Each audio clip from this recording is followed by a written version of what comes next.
Hi, friends. I'm Katie. And I'm Lauren, and welcome to Okay, But Did You Know? A podcast where we talk about the TV and media that we love with a friend who's never seen it before. Today, we're recapping and chatting about Bob's Burgers Season 6, Episode 9, Sacred Couch, and Episode 10, Lice Things Are Lice. We still always start off with our synopsis, so here is Sacred Couch.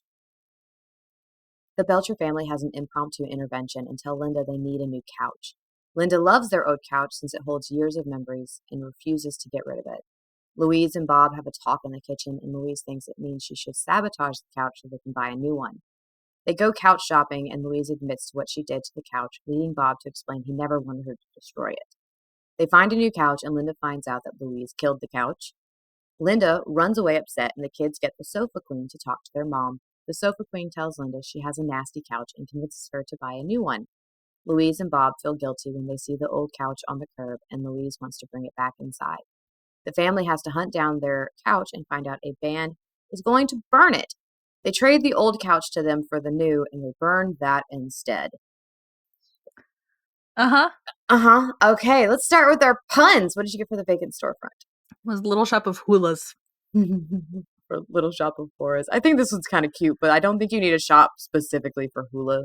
I don't think you need a shop specifically for hula hoops. And what did you get for the pest control truck? It was Sisterhood of the Traveling Ants Exterminators. Didn't you just mention the Sisterhood of the Traveling Pants recently? Yeah, I think I mentioned it to you because I was trying to tell you what actors were in from Gilmore Girls. Ah, that is what it was. All right. So I'm sure you picked up on who was playing who in this episode. The sofa queen was Wanda Sykes. Of course. And then, so the bartender that tells them about, all that stuff, that was Keegan-Michael Key. Okay. And then the salesman was Jordan Peele. Oh, so finally, they're in the same episode. Yes, so they are in the same episode, but the characters they voice have no scenes together. And I am very sad to say this is the final episode where Jordan Peele voices characters prior to his retirement from acting in 2018. He hasn't appeared in any episodes after this, but he does reprise his role in the movie as Fanny. Oh, okay. So while he's not in any more episodes, you will have him in the movie. Okay. So there is no more. Is it Jordan Peele? Okay, good. We can stop making. So I'm so glad that I managed to get my joke of him not being the shadow in before we found out about that. Okay, right? I'm so glad I got that. No, yeah, he sadly, he retired from acting in 2018 and did a lot, and that's with his directorial debut and everything.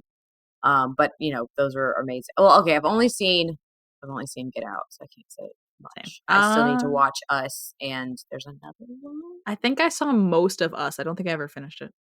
I really enjoyed Get Out, so I'm definitely gonna. And then he has a book out as well, and that I want to read. I believe he was at the helm of the Twilight Zone reboot. I think so. He's done a lot. He stopped acting all that much. But has done so much since that I just want to consume everything he's done at this point because he's amazing. Yeah. Keegan's still going strong. Keegan-Michael Key will never stop acting. No, Keegan-Michael Key, he kept going and I think he hit his peak where he played the love interest for Meryl Streep. Which is top tier. At his top tier.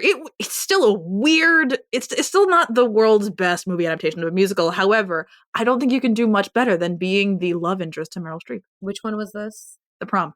Thank you. I was like, we should probably say what it is so people can go find it. Honestly, we don't condone pirating. However, the show's not on Broadway anymore, so it's fine. I would say watch the slime tutorial of The Prom on YouTube because it's a slime tutorial of the final performance. Okay. Over watching the movie. That would be I'm just saying. It's a slime tutorial. That's all that it is. Mm-hmm. It's a slime tutorial on how to make slime. That's, emblematic of The Prom. I would watch that over watching the remake or the movie.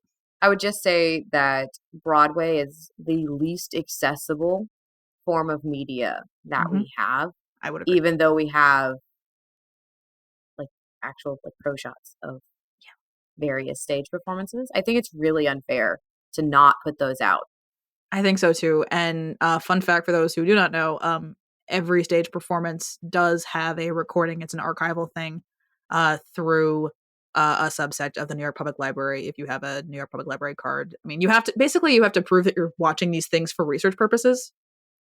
Like you need to have you have to be like a student or be working in theater. We have a But TV and media podcast. Does that count? I don't know. So I could watch these? I would need to re-up my because New York Public Library, their renewal system for online was pointless because I had to go into a branch and I wasn't doing that. So I would have to re-up that. But like they're very strict on who they allow in. But for archival purposes, basically every Broadway stage performance going back a very, very long time does have recordings that are viewable for research purposes only. Which really kind of kills me though, because I say this from I am not big on capitalism and consumerism, but I know that's what fuels a lot of things. Do they realize how much money they could make putting these out in some type of basis? Like, there's evidence of how much money things make because there's pro shots of things that are available, and we know that pro shots have been. Look at Hamilton. Like, my God, like the argument that pro shots diminish in-person sale, like actual ticket sales, are defunct because Hamilton, you based off of that, you would have assumed that the Hamilton pro shot would have killed the show, and it didn't. It makes people want to go more. It's still in the Richard Rodgers Theater 9 years later, so I don't know really. It's not diminishing anything. So no. It's for the sake of making Broadway feel special. Well, I live in Georgia, and I don't get to see these things. Like, the only thing I've got to see on stage is Rent, because they toured one day in my town. It's a superiority thing. That's all that it is. We'll bitch about that another day. Yeah. Capitalism and media. Specifically, Broadway. Gene mentioned that he knows an upholsterer on Cape Cod, and the voice actor Eugene currently resides on Cape Cod. Okay, then. So they thought, I guess it's just a little thing. Does he do upholstery as a hobby? I don't know about that. A Ghost Boy graffiti tag can be seen on the wall by the old train depot where the couch burners attempt to burn the Belcher's couch. Okay. This is attempt, but I'm sorry, but they did technically burn one of the Belcher's couches. Yeah. Posters on the wall at the eardrum include Bad Hair Day from Purple Rain Union. Okay. Perfume, I Don't Do Mondays, ironically playing on a Monday. Mm-hmm. Crotch Waffle and the Urine Cakes. That just happened. The Two Pump Champs. Okay. Doted Swiss. And Soup or Chunk. And then we also have the list of the draft beers that were on sale as well at the eardrum. What do I got? We got Bigsley's, which was $7. Hale Rock, which has got to be a play on Rolling Rock? Rolling Rock, or there's also Bold Rock as well, is another one. That was also $7. St. Leon's, which is $8. Wellesley's, which is $8, and then Dark Moon for $9. Ooh. All reasonably priced. Moon. Oh, they're all reasonably for draft beer. For draft beer, and I guess to be fair, my guess is if it was a play on Rolling Rock, $7 is a lot to pay for a Rolling Rock. Yeah, I feel like Bold Rock is maybe closer to that. But but the Dark Moon is the right choice. Yeah. And I just started off my first note was just, you know what? Some commercials are unforgettable. Very specifically, ones from our childhood. Oh, yeah. There's something about the commercials of the early 2000s that, they don't know. People, these kids, they don't know about the Chihuahua from the Taco Bell commercials that we had. This is really me dragging myself. There have been times where I have intentionally sought out the Magic Bullet infomercials to watch on YouTube. You can find them on YouTube. I've intentionally watched them because that's just, that's more of an infomercial than it is like a 30-second commercial spot. But it's so specific, it's so unique, it's so ridiculous. I do in fact have a Magic Bullet now as an adult, and I do use it quite frequently, mostly to make almond flour. Make oat flour. It doesn't have the power to crush almonds, but it can make a rough amalgamation of oat flour. But it's such a good infomercial that I would watch, on when I can't sleep at 3 a.m. and I would go downstairs and we're gonna watch that commercial again for some reason. But then you have like I think one of the most memorable ones for us, which definitely goes deep into, diet culture, is the yellow polka dot bikini Oh commercial. yeah. That one's super memorable. Mm-hmm. Oh my God, there's so many. There was that one guy, the like band was singing all the time, and I can't remember what they were singing, but that one, I don't remember. something with taxes. Oh, Education Connection. That was a Thank good one. you. That was The education connection. Oh my God. with the one with the girl that was singing about how she found a school online so she could get a better job, which that's not how that works anymore. But Nope. That is but not how that works. that is a very specific commercial. Oh, that was a good one. That was a bop of a song. It really was. Like we had some interesting commercials. Like I said, we had the Chihuahua. I miss the Chihuahua. I miss that weird rat thing that was the Quiznos Subs mascot. It really looked like they just put like eyes on a potato. Yeah. And then you had the fever dream that was the Kia gerbils. Oh my God. What was television commercials in the 2000s? Dude, the early 2000s were a time. Look, Jared Way was a thing. Oh my God, yeah. In the early 2000s, like he was in every commercial. Mm-hmm. So decisions were made. That they were. What did you think of Sacred Couch? When Linda was mouthing along to the commercial, I went, "Oh no, Linda has the commercial memorized." Apparently today I'm Linda. That's why I started off. I was like, there are some unforgettable commercials. Yeah. I think we all do that still sometimes. Like the M&M commercial has been the same around Christmas time. Oh yeah. For God, since we were kids. Oh yeah. They still play the same commercial when they walk up and find Santa. Mm-hmm. I think since we were kids. I think the red peanut. I'm sorry, the red peanut. Red's not peanut. I think the red M&M. I think is voiced by Rob Paulsen. That's hilarious. I think. I'm fairly certain he's one of the M&Ms. Mm-hmm. But yeah. So I mean, the Sofa Queen commercial, it gave me vibes of the SNL bit they did, which is the Sofa King. Oh because yeah. There's like it's so fucking great. Like they got away with saying that on live television. So that's what it gave me the vibes of. But I was not surprised to find out that couch foam is not good for babies. No, couch foam is not good for babies. We did spend the last 45 minutes talking about what's good for children. Oh, then the line. It smells like if all the food we've spilled on it had a war with all the butts that sat on it. And Tina just goes, "I'm mostly getting dad." From that, I got when things are old, you get rid of them, like libraries. No, Louise. I wrote, "Don't you dare come for libraries."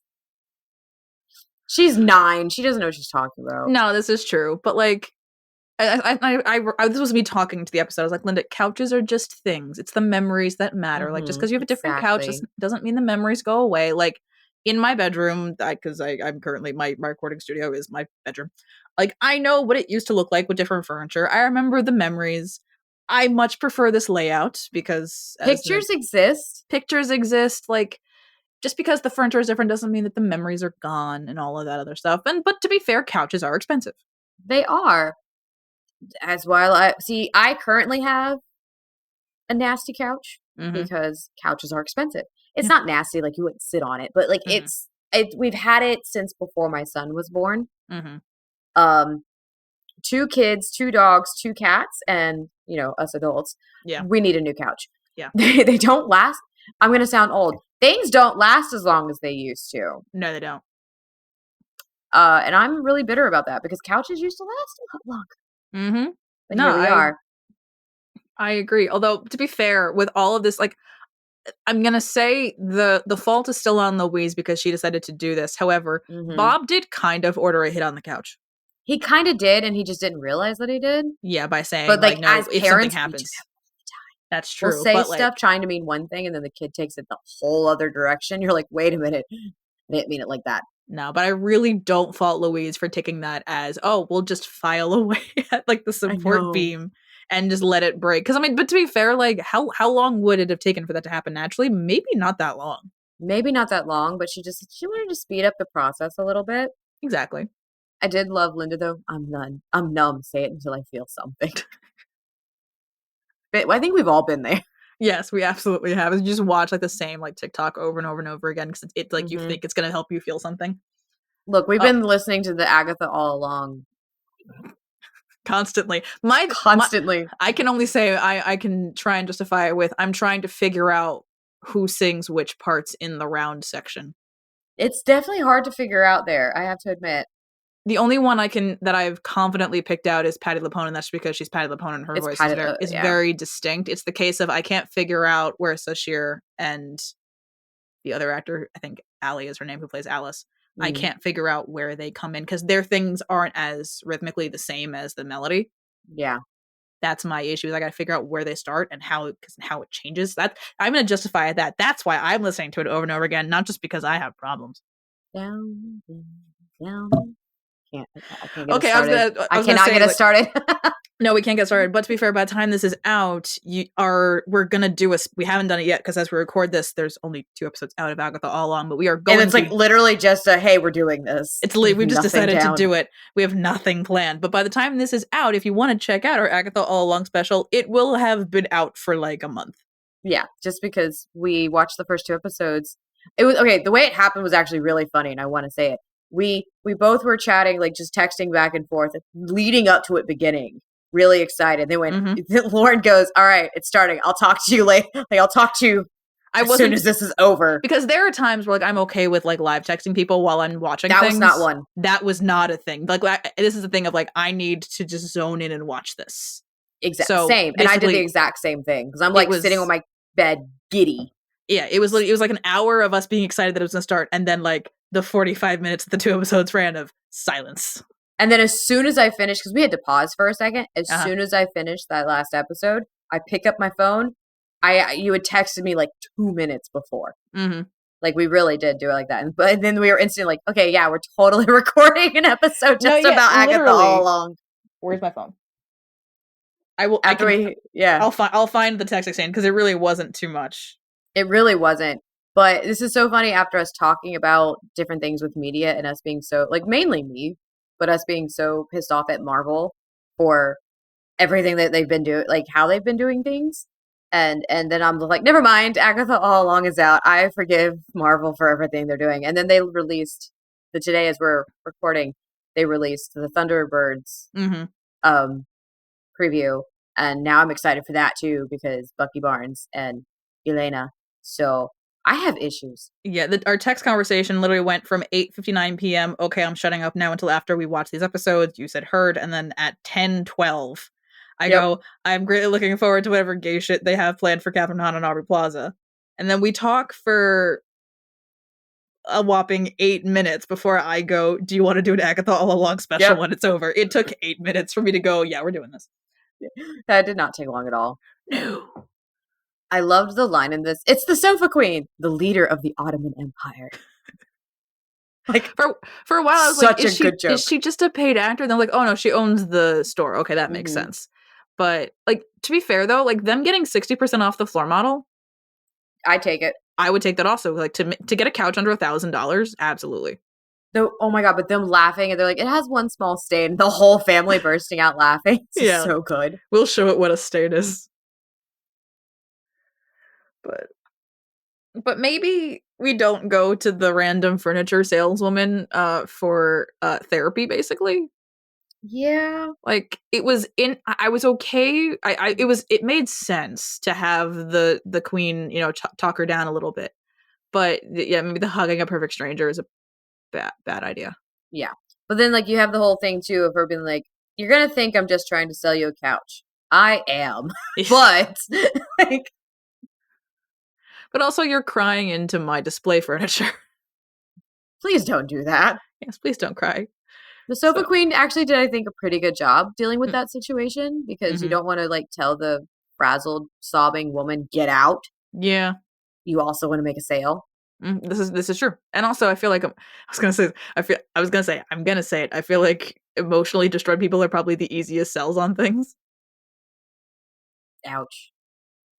Like when you're getting to that point, when you get to that point where you're sobbing in a furniture store, you're probably an easy mark. I don't think I've done that before. Okay. I hope I never do. I hope so too. If you find me sobbing in a furniture store, someone please seek help quickly because that's a rock bottom. Yeah.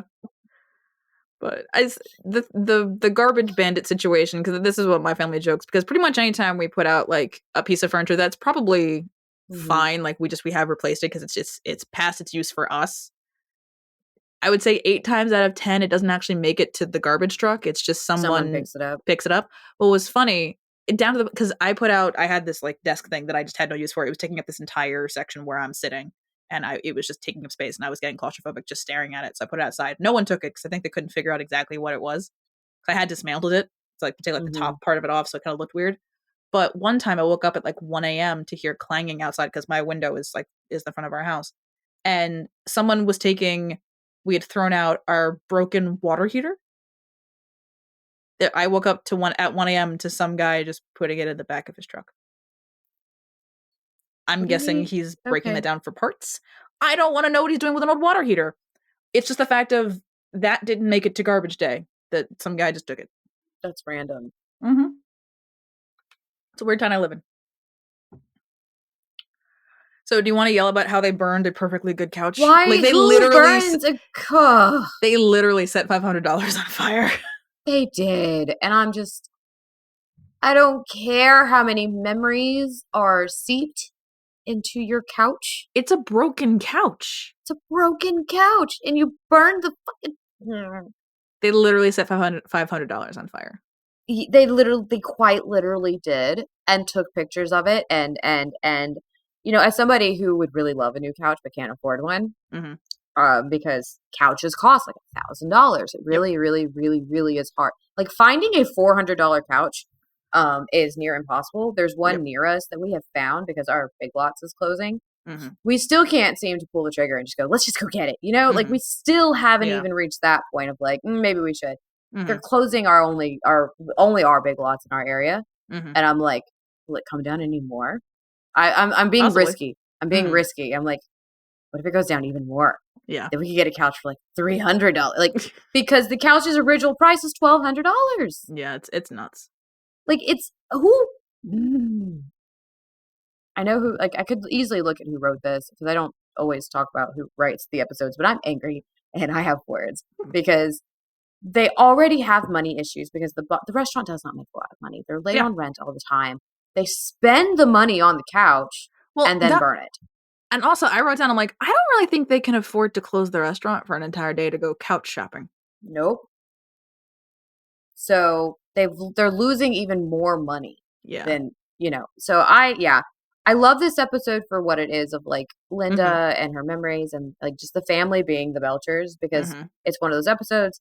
The restaurant's not really involved. The kids aren't at school. It's just the family as a unit. It's one story. Now I know they go off and Gene and Tina try to jump into the high chairs, which is a whole thing. But apart from that, it's just one story, which we don't get all the time. Usually it's disjointed. But no, it was definitely infuriating watching them just burn money. So, but what did you rate this? So I gave this one a 7 for plot and a 7 for personal. It's chaos. I appreciate the chaos. It, like I said, it's one episode. It's one kind of more or less cohesive story this time rather than something else. It was fine. Nothing against it. It did get an 8 for character just because I liked watching Louise kind of grow and like realize that like some things are more important. I mean, to be fair, her realization that they need the couch more or less came from the fact that the cushions don't come off of the new couch. But I thought, 8 was solid, even though I was annoyed that I was also just as annoyed that they set $500 on fire. So this one got a 22. So it's okay. It's an okay score. I also gave character 8 because it really is enjoyable. We get, even though they're not doing it together, we get Keegan and Jordan at the same episode, which is always fun. I really love that his last episode that he's in with Keegan is with Keegan. I gave personal 5 because I think the couch thing really does just piss me off so much. Is that the lowest personal? Is that the lowest personal score you've given a Bob's episode? I think so, but then plot I gave a 4. Oh wow!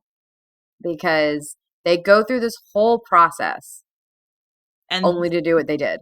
Yeah, and like as a 30-year-old, I'm angry about a couch. I'm honestly, not that I'm shocked, but I was wondering if we were ever going to get episodes that were, because Bob's being such a vibe-based show. Mm-hmm. Like, I know why I give the low scores I give certain episodes, because like with Once Upon a Time, because obviously I gave two personals zeros the last Yeah. couple of weeks. And like there are times where like I give plot like a 4 or character like a 3 because the characters are like, what the fuck are you doing? Or for plot wise, like nothing happened. Like I can see why I give low scores for that. But I was wondering, because Bob's is such a vibe based show, if we were going to get to a point, if there were ever any episodes that would give you a low score. So I'm very interested to see that it did happen eventually. It did happen. I knew for a fact it was going to eventually happen by like season 10. Mm-hmm. The fact that it's taken till, season 6 for me to Yeah. go this low is probably, it's pretty, like, it's not an episode. It's 17 total, by the way. Mm-hmm. Okay. I wouldn't skip the episode. Mm-hmm. I do enjoy the episode. I'm not saying that I don't enjoy it. It just infuriates me every time I watch it, No, that's because fair. I'm like, why would you do that? Like, and I've seen a lot of opinions online of a lot of people have that same opinion. They're just like, why would you burn the couch? Mm-hmm. And it's a floor model, so you can't get your money back. Yeah, Like, exactly. it was literally the dumbest fucking thing they could do, and Mm-hmm. I have issues. I know you do. We all have issues. We all Yeah. have problems. All right. Now we have episode 10, Lice Things Are Lice. Tina is working towards her Thunder Girls nursing patch by helping the new school nurse. She discovers the new nurse is a bit erratic and wants more action in the nurse's office. Louise goes to the nurse's office to avoid a pop quiz in class, and more kids seem to pile in with small ailments. The nurse freaks out and quarantines all of the kids in her office because she suspects they all have lice. Tina outs more people who may have lice using Tammy's phone while Louise tries to escape. The nurse loses it and shaves her own head and sets up to do the same to the rest of the students. The kids escape and all have to hide from the deranged nurse. Louise hides in the library and learns that no one has lice. Tammy has dandruff, and Nurse Liz forgot her glasses and was mistaken. Meanwhile, Bob ordered new stool tops for the restaurant, but they all make a fart sound when they are sat on. A funeral party decides to come to Bob's, and he only has so much time to get the farts out of the stools. He offers beer for anyone who will come in to defart the stools. They get the stools to normal just before the funeral party arrives. I wrote defart. I truly actually wrote that. That you did. So see, this is where the show just gets interesting. It's a thing. It's vibes. It's vibes. So what did you get for the bacon storefront? That was Footloose prosthetic adjustments. That's a choice. Mm-hmm. And then the pest control truck. The Pest Mortem Pest Control. I like that one. That's a good one. It's a play on postmortem. Yes. And I'm into all things, like that. You don't say. What did you get for your burger of the day? Our one burger of the day was the Total Eclipse of the Havarti burger, which sounds delicious. Yeah, it does sound delicious. You weren't lucky in the burger department this time. No, not this week. But to be fair, I mean, not that it doesn't make up for it, because I always say, like, again, my ideal is 3 per podcast. I'm a big fan of my burger of the day this week. It's a good burger of the day. It's a good burger. I got to start working on season 4 soon. Because I'm not kidding where I say I planned out burgers for all of season 3 in one go. I love that. So Nurse Liz is played by Samantha Bee from That's why she sounded so familiar. From Full Frontal and The Daily Show. The title of this episode is a reference to the musical number from War Force, Nice Things Are Nice. Okay. I kind of like this. They were kind of like they've done that a little bit in season 6, where they've used things that they've already done and just kind of altered them to fit the newer episode, which I think is kind of fun. Yeah, because it's like they're spoofing off on themselves. Exactly. And then, of course, Super Lice is a reference to superbugs or antimicrobial resistance, microorganisms developing resistance to antibiotic drugs, making them incurable. So kind of scary, kind of no thank you. And then we have some books that were seen in the library. Okay. We've got Your Parents Changing Bodies, Careers in Skateboarding. I mean, that's important to know. Because she is in the, she's in the nonfiction section, That obviously around medical things. Yeah. Pimples Made Simple. Okay. Let's Talk Testicles. You know what? Kids need to know the biological names for things. I'm a believer in that. We've used all medical actual terminology since birth with our kids. Everyone Has a Tushy. That they do. The latter was the title of an episode of Dr. Katz Professional Therapist, which also featured the book as well. Yeah. Okay. Anyways, yeah. So, but fever was a choice. Yeah, butt fever was a choice. I was like, no, Tina helping the nurse will not be like General Hospital. Not No. That's not what you want. But I mean, obviously, before we found out about the need to break in the stool, which I think that could have been your option rather than saying defart, you could have said people to come break in the stool covers. Deep art was funny though. It could have been your option, but I also would be as excited about new stool tops as I Pop would too. was. That's a very adult thing to be excited about. I thought deep art was funny. It is funny, but you were like, just like the things that I write for this, and I'm like, there are other options. Okay, my brain today, other options weren't happening. Just saying. Just saying. I love. This is how you know we've been friends for a while. We're past that awkward stage of like, can I really say that to this person? Is it gonna go well? And now we just say like the most out of pocket shit. At this point, we just make fun of each other, and it's fine. It's fine. I really love the line, no cracks, no tears, a little more cushion. Is that what you said when you met Mom? Forgot about that one. It's so good. You want your life to be like Hurt Locker, but nobody is getting hurt by their locker. And this show is this episode is definitely weird with, Oh yeah, Nurse Liz. Yeah, she's not a good school nurse, and like I appreciate her desire to make her workday more interesting, but also here's the thing. I'm fairly certain. I mean, it depends on the state, but I'm fairly certain, given how strict New Jersey is about so many things, being a school nurse is not a substitute for not getting into a hospital. I'm pretty sure there's specific state requirements you need to go through to be a school nurse. Like you have to do that. You have to do that on purpose. This wasn't like that. That's not just a situation where you're like, oh, I couldn't get into a hospital. Let me go work at a school. Like that's not how that works. I love the not really, because you're not blonde. Neither are you. They going back to where Tammy was originally brunette. This is like one of those times where we get to see where like you're not actually blonde, because they do that again at other points in the show where they like really point out like we know we drew her brunette first. Yeah, we're gonna just like we're gonna ignore that. To this. Yeah, they don't really ignore it. Like they ignore it most of the time, but then they like stab at it from time to time. And be like, gotcha. We know what we did. Yeah. It's so much fun. But I can't have lice. I go to private school. This is public school. What? Like, Tammy is so delusional. Yeah, she is. Yeah, I gotta take a break, too. My Kegels are given out. I was like, Linda. It's an option. It's a choice. We got to see Marshmallow. That we did. We got to see Marshmallow. I was very excited to see Marshmallow. We get to see her so rarely. I get really excited when Marshmallow shows up. Because she's also like, I mean, much like I think a lot of our side characters, she's such a non sequitur most of the time. It's just she's just randomly there, but it's Marshmallow. So exactly. Everybody loves Marshmallow. That's one thing I like about shows that have these like these big casts, because like the characters, like they have this colorful array of side characters that pop in at the most random times, and like it's like you're never disappointed to see so many of them. Like there are times where like there's characters that you just go away, you can't stand them, but there's like so many characters that like they just pop up and like you just love to see them, because like with The Simpsons being like the way that it's set up, they have such an array of random side characters, but for the most part you still see like the same core, I would say 20 characters all the time. Yeah, like you won't like maybe like for like at least for this many, I feel like Bob's Burgers just has like that many more random side characters. And you really see that like with the episode, the finale of the last episode where they're all at Fishoder's house. And you saw just like all these characters you haven't seen in a while. Everyone's there. They do stuff like that because like for the 100th episode, that's not really spoiling it for you.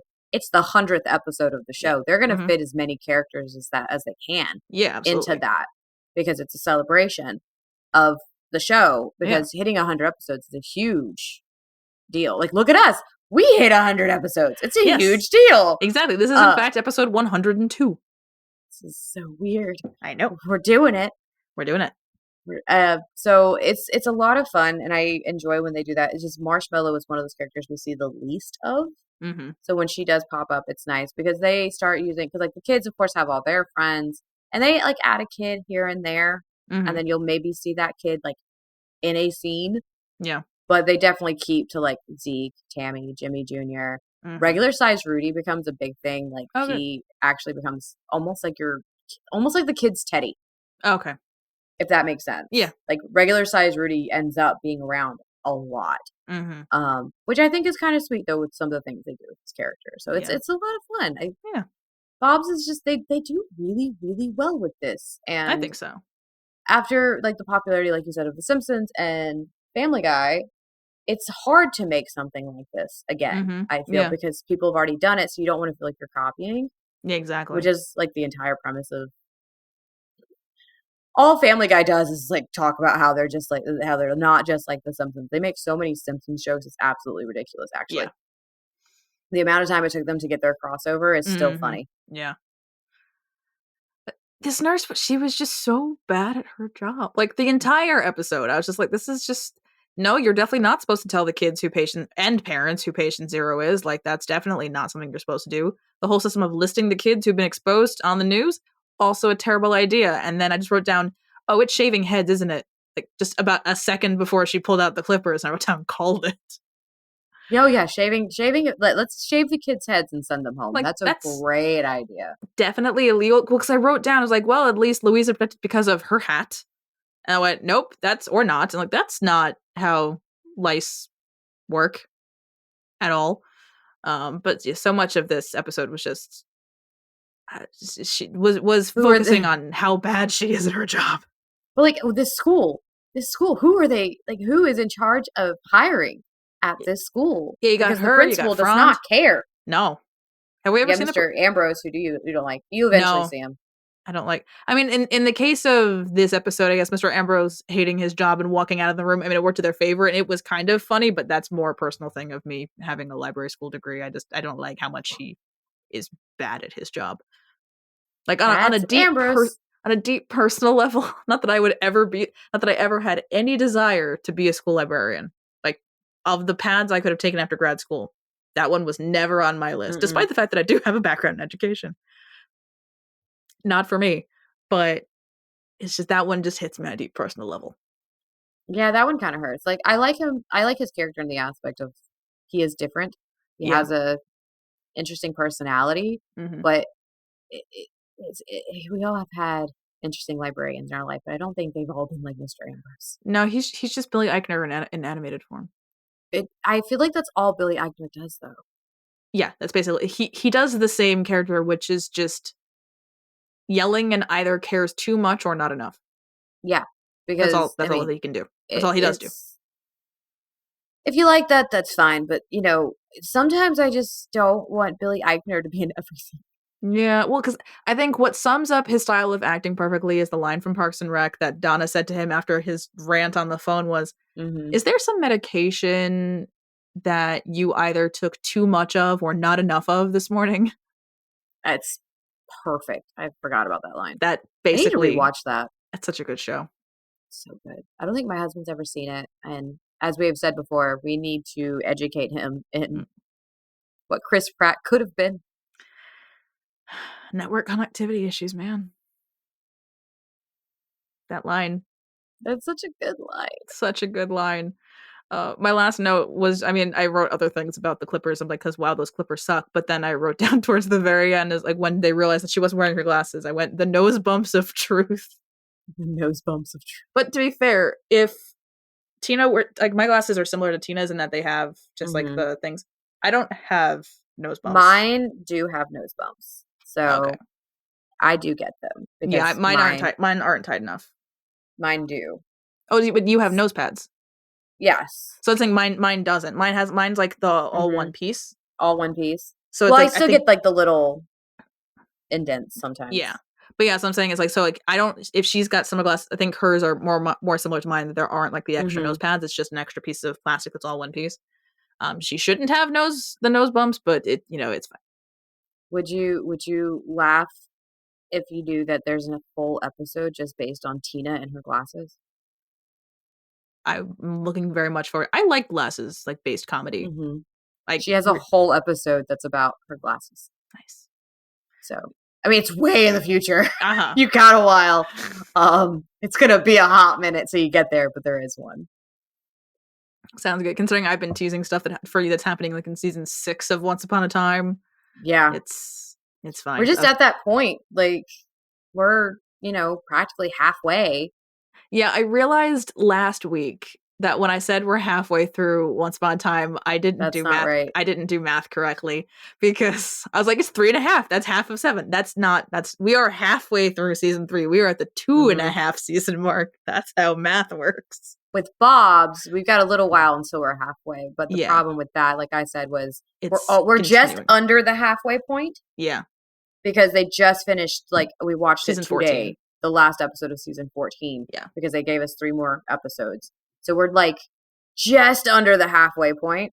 So we're almost in season 7 for Bob's Burgers. But then we won't be almost halfway anymore because season 15 is starting. So just as we keep getting closer, it just keeps extending. Yeah. We may never be done with Bob's. Like, this may. And that's okay. I have a feeling we're going to finish Once Upon a Time in, 2 years. And 2 years from now. Yeah, that's not that's, 2 years total. 2 years from now. Yeah, 2 years. Well, because I think before we decided to do this, when I would think about doing possibly a podcast like this, either by myself or I had been talking with somebody else for a little while, but then the idea fizzled out as it does. And then I entered the chat. And I was thinking, like, math-wise, how long it would take to get to, if we were to do Once Upon a Time weekly, and it's 156, 157 episodes, like, if without ever taking breaks, it takes about 3 years. So we'll be done probably in about 2 years. 2.5 years.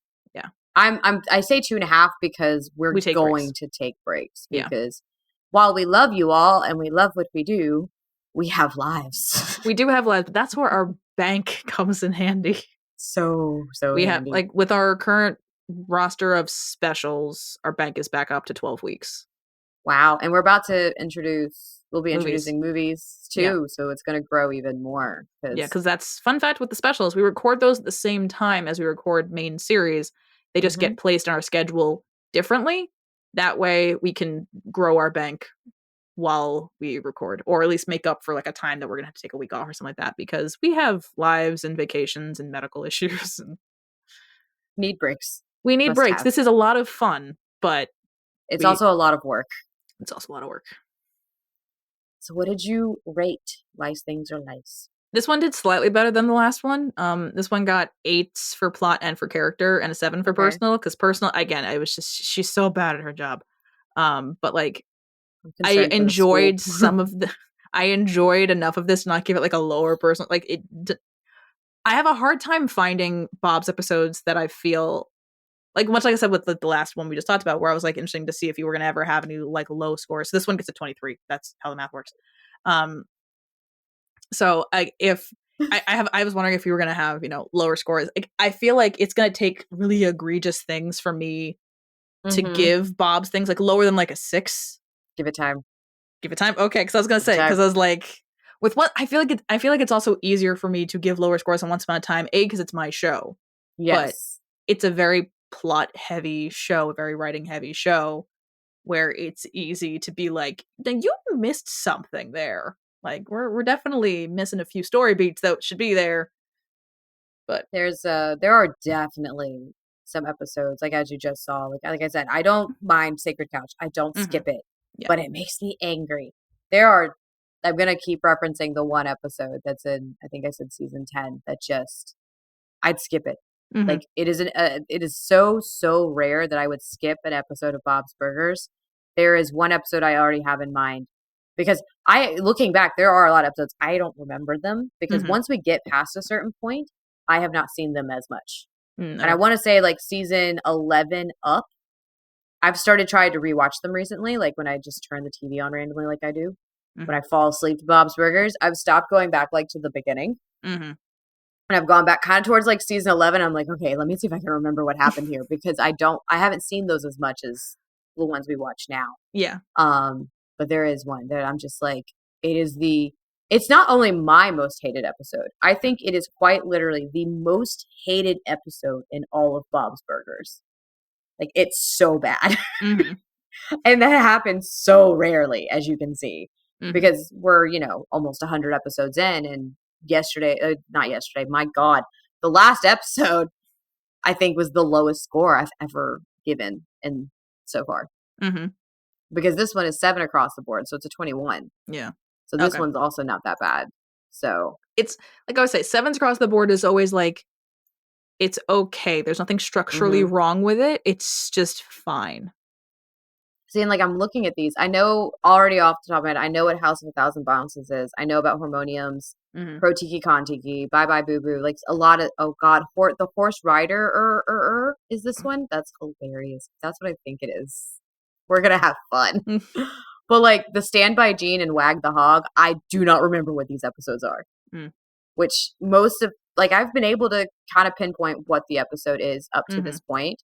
Most of these I can say, but like Wag the Hog and Stand By Gene, I couldn't tell you what those are. I don't remember. Yeah, until we hit season 7 of Once Upon a Time, I don't have any instances where the episode title doesn't immediately spark something that happens in the episode. Because, like, quite frankly, if I really did want to sit down and think pretty hard, I could come up with burger puns for the entire, at least through season 6.